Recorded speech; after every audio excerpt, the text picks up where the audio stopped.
以赛亚书第18章，上帝审判古实。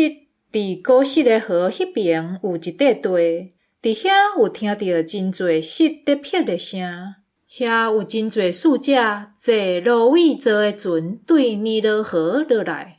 恁这行动敏捷的使者，就去一个身材悬大、皮肤光骨的民族遐，一个远甲近的人拢惊畏的国家，一个强大爱吞大人的国家。因的土地互河流分开，恁遮会住伫世间，地上所有的住民啊，大旗伫山顶采起来的时，就看；扫角盆的时，就听。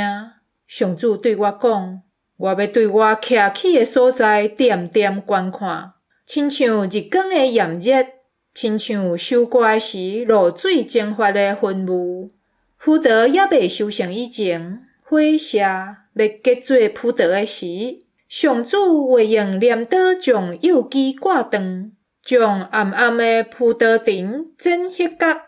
因为受气杀，ฮ็互山顶的鹰鸟，等互地上的野兽。伫夏天，互鹰鸟做寿；伫冬天，互野兽歇困。迄时有一个国家，土地互河流分开。伊的人民身材悬大，皮肤光骨，吞大人，互远甲近的人拢惊畏，因为来到锡安山敬拜上主，献礼物互上主万军的统帅。